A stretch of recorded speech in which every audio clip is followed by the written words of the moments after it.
अस्सलाम वालेकुम, I am doctor Ahmed Ismail. Last video में हमने देखा था कि आप नैम्ड को यूज़ करके NAMD नैम्ड को यूज़ करके अपनी मॉलिक्यूलर डायनामिक स्टिमुलेशन कैसे रन कर सकते हैं। ये जो नैम्ड का वर्जन है ये आप किसी भी सॉफ्टवेयर में यूज़ कर सकते हैं। आप कमांड रन यूज़ कर सकते हैं, आप लाइनक्स में यूज़ कर सकते हैं, या आप कोई और ग्रोमिक्स जैसा टूल यूज़ कर सकते हैं। हमने जो डेमोन्स्ट्रेशन दी थी MOE से दी थी। इन सब में आसान MOE है क्योंकि इसमें ग्राफिकल यूनिट इंटरफेस आता है, जबकि बाकी सारे कमांड लाइन को फॉलो करते हैं। जिन लोगों को कमांड लाइन रन करने में मुश्किल होती है तो MOE is a simplest tool. तो आज हम बात करेंगे कि मॉलिक्यूलर डायनामिक स्टिमुलेशन तो रन हो गई, अब उसके रिजल्ट को कैसे एनालिसिस करते हैं। उसके लिए जो हम टूल यूज़ करते हैं वो है VMD, visual molecular dynamics tool. ये भी फ्री सॉफ्टवेयर है, आपको आसानी से मिल जाता है। ये एनालिसिस करता है ट्राजेक्टरीज को, नैम्ड के अंदर और VMD के अंदर हम यूज़ करेंगे, और इसकी मदद से हम RMSD ग्राफ भी बना सकते हैं। इस ट्यूटोरियल में हम देखेंगे कैसे आप मॉलिक्यूलर विजुअलाइजेशन कर सकते हैं। Named basically molecular visualization program है जिसकी मदद से आप किसी भी ट्राजेक्टरी की एनिमेशन बना सकते हैं, एनालिसिस कर सकते हैं और 3D ग्राफ्स बना सकते हैं। आप इसको रन कर सकते हैं लिनक्स पे, यूनिक्स पे, विंडोज़ पे, या आप अपने एप्पल के ऊपर भी रन कर सकते हैं।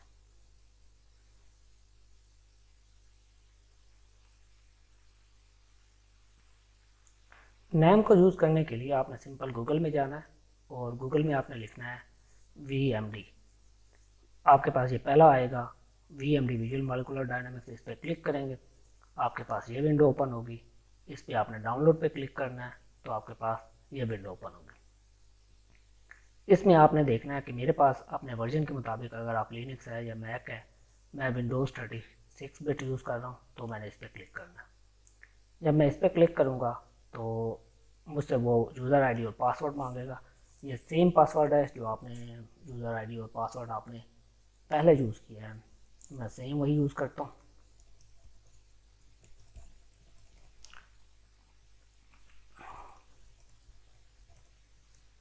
और कंटिन्यू पे क्लिक करता हूँ।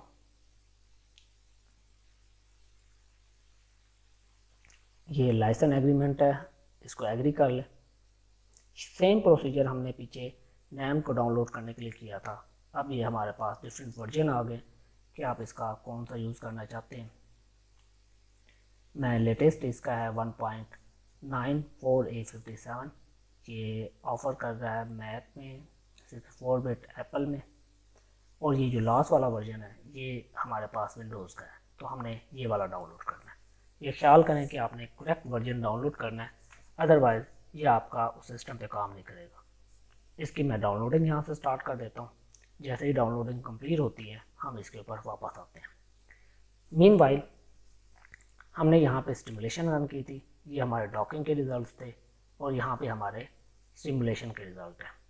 अब इन स्टिमुलेशंस को देखने के लिए हमने एक कमांड लाइन यूज़ की थी। अगर आप इसको ओपन करना चाहते हैं तो आपने फाइल में जाना है, ओपन करना है। तो बाय डिफ़ॉल्ट ये होम डायरेक्टरी में सेव होता है। अगर आप इसको, आपने इसका अगर पाथ चेंज नहीं किया, अगर आपने पाथ चेंज किया है तो ये आपके स्पेसिफिक फोल्डर में सारी ट्रैजेक्टरीज जाएंगी। अगर आपने पाथ चेंज नहीं किया तो ये यहाँ पे होम लिखा हो, इसको स्क्रॉल डाउन करें तो आपको ये फाइलें, मल्टीपल फाइलें, मैंने इसका नाम डायनामिक्स रखा था, इसमें मल्टीपल फाइलें ही देखें ये नज़र आ रही। ये सारी डायनामिक्स की ट्रेजेक्टरी फाइल्स हैं। ये हमारा डाउनलोड कंप्लीट हो गया, इसके तरफ बाद में आते हैं। मैं बता रहा था कि ये आपका ट्रेजेक्टरी फाइल्स है, आप यहाँ से इनको ओपन कर सकते हैं। मीन आप डायनामिक्स, ये डेस्टिनेशन फाइल, ये मेन डेटाबेस फाइल है, इसको ओपन करेंगे तो ओपन हो जाएगा। अगर आपको ये फाइलें नहीं मिल रही, इसका दूसरा तरीका है, इसको मिनिमाइज़ करें हम। मिनिमाइज़ करने के बाद हमारे पास यहाँ आपने अपने सिस्टम में आना, सिस्टम में आपने सी में जाना। अब सी में आपका यूज़र, आपने यूज़र में जाना है, और इस यूज़र में आप जो यूज़र यूज़ कर रहे हैं, फॉर एग्जांपल यहाँ मैं HIDS से यूज़ कर रहा हूँ, इसको देखना है।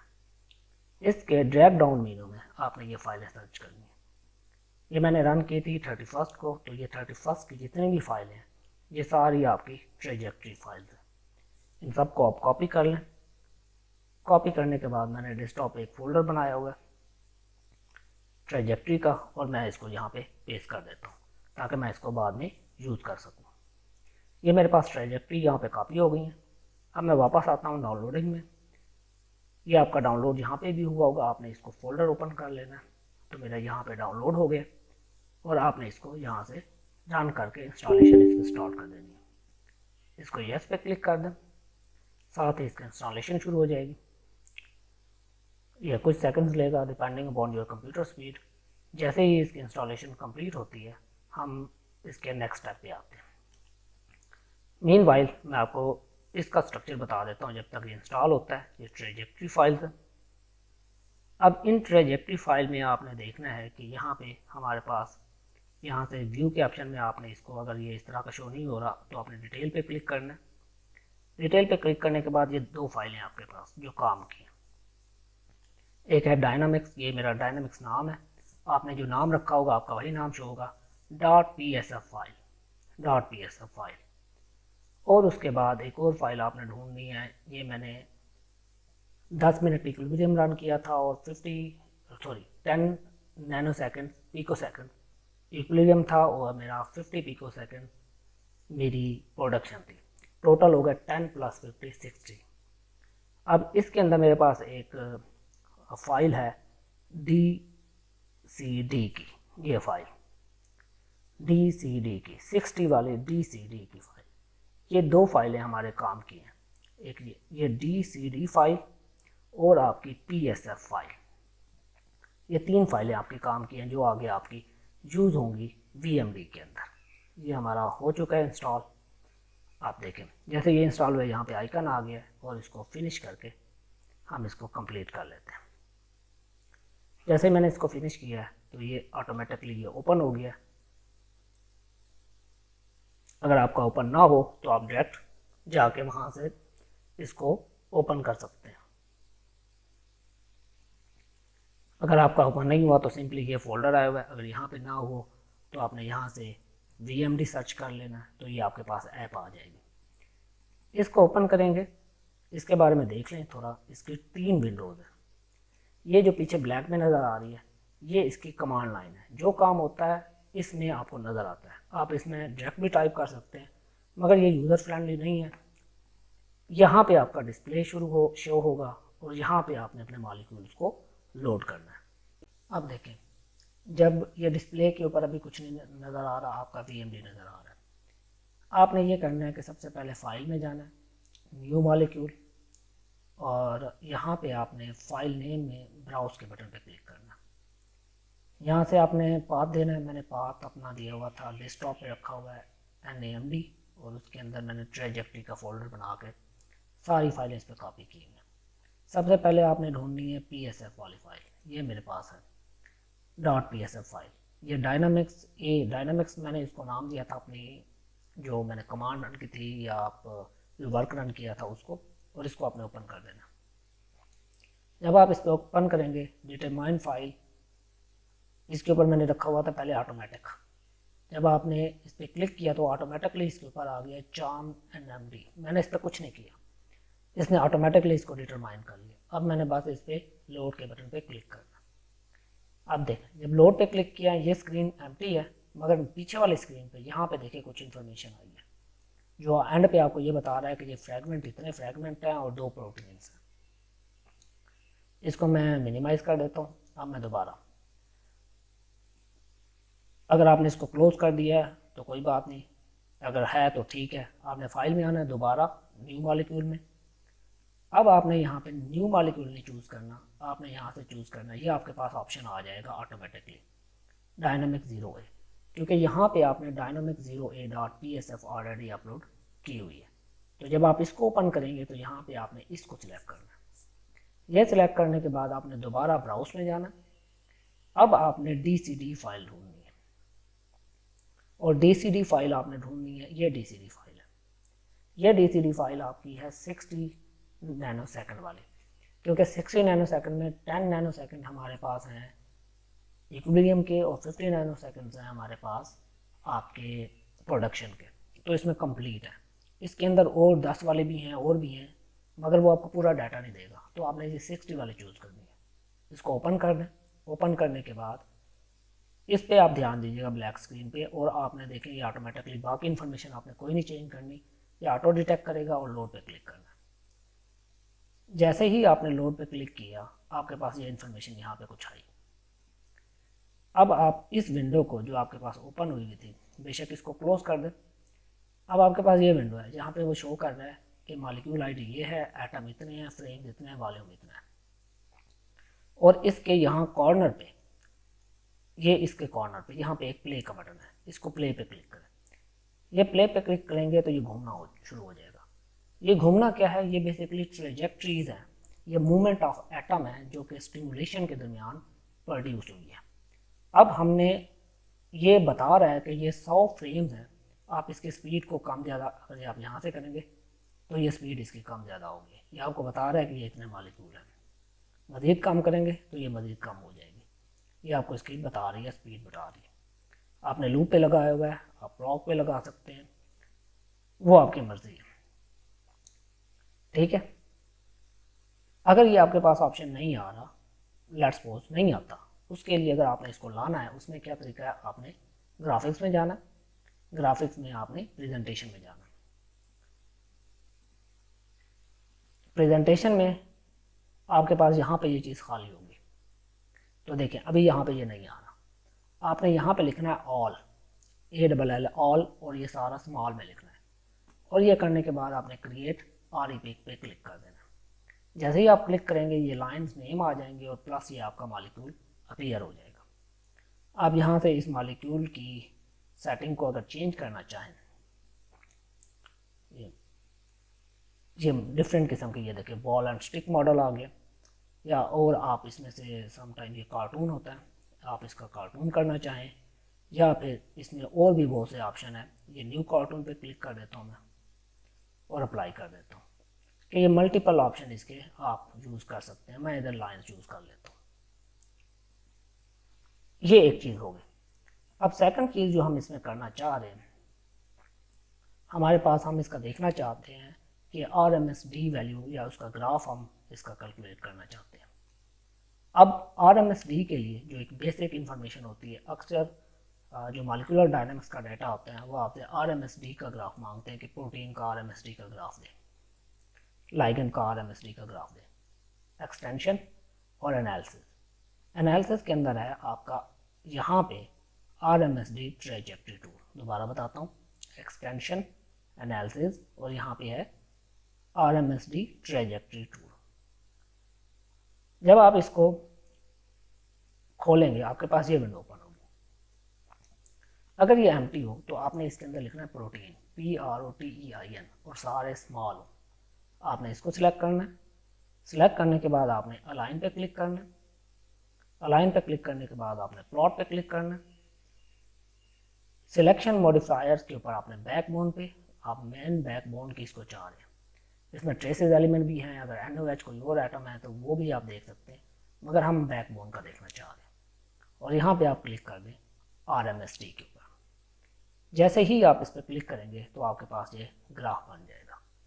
ये आपके पास RMSD का ग्राफ बन गया है। ये जो अभी हमारे पास ग्राफ बना है, ये हमारे पास बैकबोन प्रोटीन का ग्राफ बना हुआ है। अगर आप चाहें तो सिमिलरली आप लाइगेंड का ग्राफ भी बना सकते हैं। तो आए देखते हैं वो कैसे बनता है। इनफैक्ट ये जो ग्राफ हमने बनाया है ये हमारे पास है ऑल लाइंस का, तमाम इसके अंदर मॉलिक्यूल मौजूद है। अब मैं ऐसा करता हूँ कि आपको प्रोटीन सेपरेट करके और लाइगेंड सेपरेट करके उनके अलग अलग ग्राफ बना कर दिखाता हूँ। आपने VMD मेन मेनू में वापस आना है, यहाँ ग्राफिक्स और प्रेजेंटेशंस, और यहाँ पे आपने पहले ऑल लिखा था, ऑल की बजाय आप लिखें प्रोटीन स्मॉल के अंदर, और फिर आपने जाना है सिलेक्शंस के अंदर।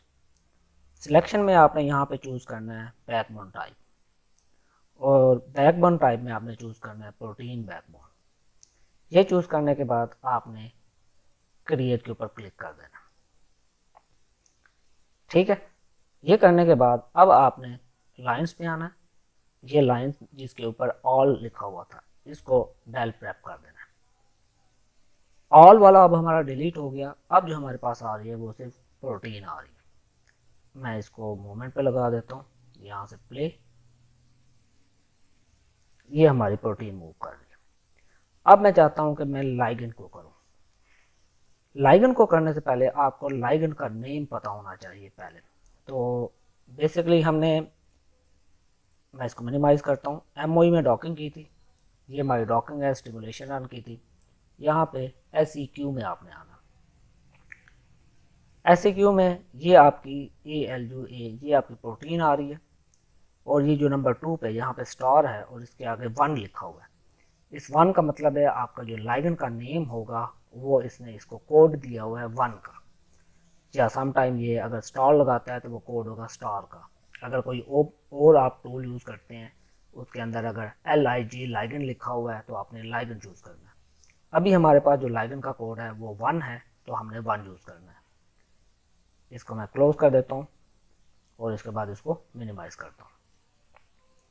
मिनिमाइज करने के बाद अब यहाँ पे लाइगेंड को शो करने के लिए मैं यहाँ पे लिखता हूँ RESNAME रेज नेम स्पेस, और उसके बाद आपने सिलेक्शन में आना है। सिलेक्शन में आपने चूज़ करना है रेज नेम, ये आ गया जी, RESNAME रेज नेम। अब रेज नेम में वो सारे आइटम मौजूद हैं जो आपके स्टिमुलेशन में जो फाइल लोडिंग की हुई है, ACE, ALA, एलानिन, आर्जिनिन, आस्पार्टेट वगैरह वगैरह वगैरह। अब इसके अंदर जो 1 है, हम पीछे से कंफर्म करके आए हैं कि जो 1 है वो 1 हमारा क्या है, लाइगेंड है। तो यहाँ पे आपने लिखना है 1 और यहाँ से इस 1 को सिलेक्ट करना है। 1 को सिलेक्ट करने के बाद आपने क्रिएट प्रेप करना है। जब आप क्रिएट प्रेप करेंगे यहाँ पे आपको इसके इर्द गिर्द कुछ डॉट्स शो हो जाएंगे। इन डॉट्स का ये मकसद है कि ये डिफरेंट ट्रेजेक्टरीज के अंदर डिफरेंट पोजीशन पे इसके साथ अटैच हुए हैं। अब इसको विजिबल बनाने के लिए मैं इसको थोड़ा सा बड़ा करता हूँ। माउस के व्हील के बटन से आप इसको बड़ा कर सकते हैं। अब बड़ा करने के बाद अब मैं यहाँ से इसको रेजनेम 1 को सिलेक्ट करता हूँ और ड्रॉ स्टाइल में आता हूँ, और यहाँ से लाइन की बजाय में लास्ट में एक ऑप्शन है इसका बीड्स का, ये लास्ट में ऑप्शन है यहाँ पे बीड्स। अभी ये बहुत बड़े हो गए हैं, मैं इनका साइज अभी छोटा करता हूँ। ये देखेंगे ये बीड्स मैंने ऐड कर दी। अब ये जो बीड्स हैं ये बेसिकली आपके लाइगेंड के मॉलिक्यूल को शो करने हैं। तो अब हमारे पास ये एक लाइगेंड है और एक प्रोटीन है। एक का नाम हमारे पास प्रोटीन है और एक का नाम रेजनेम 1 है। इसको भी हम क्लोज कर देते हैं। क्लोज करने के बाद हम इसकी मेन फाइल में वापस आते हैं। मैं ये जो ट्रेजेक्टरीज ओपन है इनको क्लोज कर देता हूँ, ये क्लोज हो गई। अब इसके अंदर हमने अब एक्सटेंशन में जाना है, एनालिसिस, और हमने जाना है RMSD ट्रेजेक्टरी टूल के अंदर। इसके अंदर अब देखें, मैं इसको साथ थोड़ा ग्राफिक प्रेजेंटेशन को खोल लेता हूँ ताकि मुझे नेम का पता चले। देखें एक मेरे पास प्रोटीन है और एक मेरे पास रेज नेम है। पहले मैं यहाँ पे प्रोटीन टाइप करता हूँ और यहाँ पे बैकबोन लिखता हूँ, और बैकबोन के बाद आपने यहाँ पे इसको अलाइन पे क्लिक करना है, प्लॉट पे चेक करना है और आपने RMSD पे क्लिक करना है। तो इसने आपको RMSD का ग्राफ दे दिया।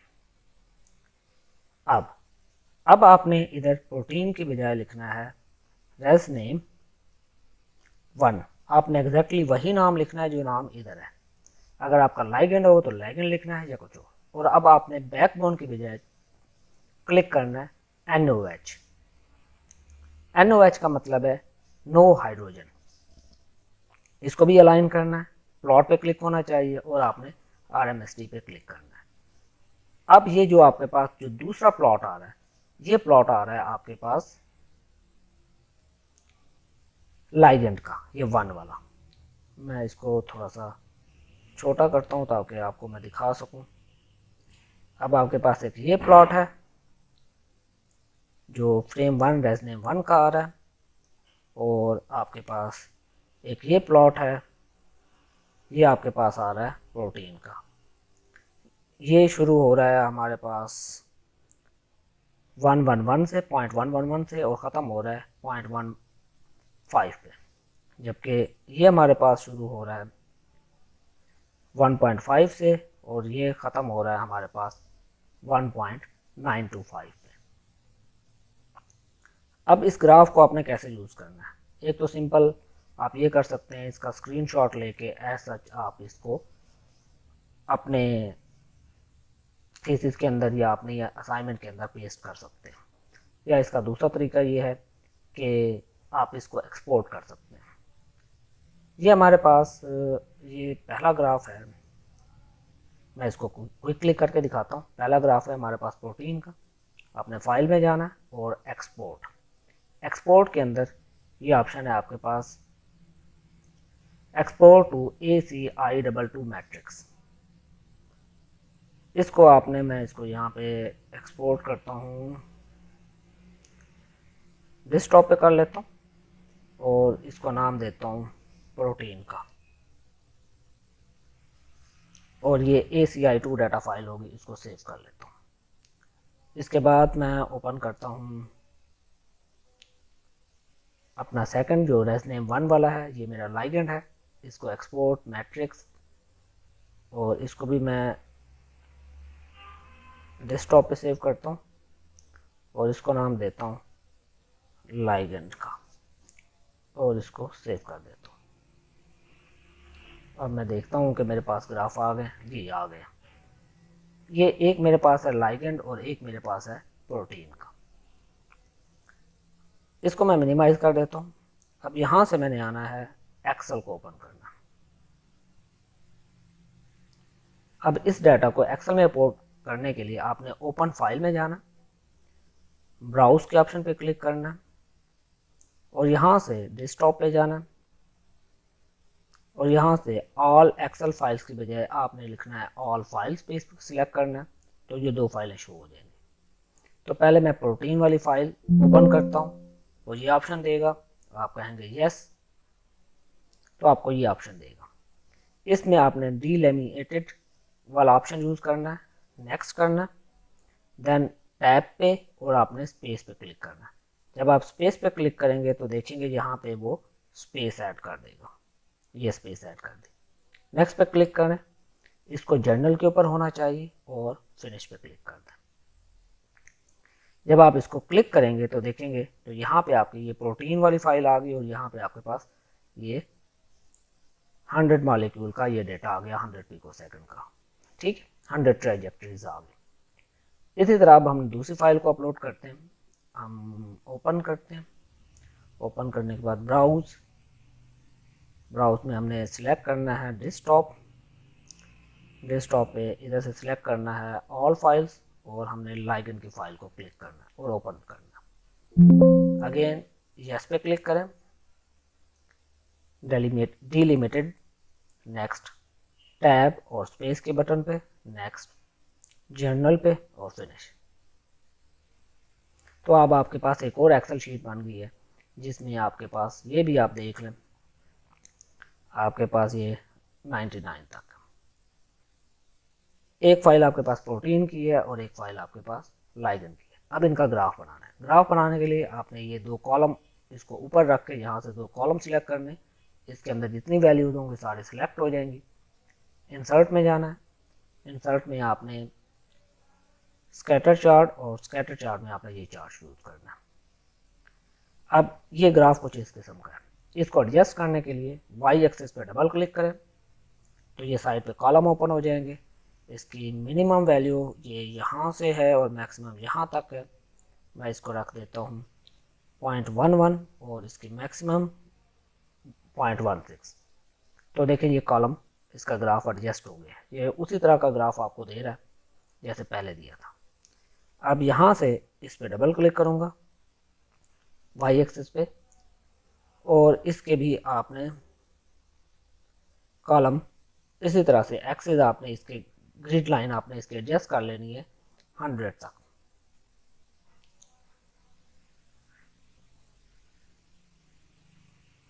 ये अगर आपको ना मिल रहा हो तो ये यहाँ से मैं आपको दोबारा बता देता हूँ कि आप इस पर क्लिक करें। क्लिक करने के बाद ये अगर यहाँ पे हो तो ये बार 3 लाइंस पे क्लिक करें तो ये आ जाएगा। स्टार्ट 0 से करना है और ये हमने जाना है यहाँ पे, इसको 100 पे रख देते हैं।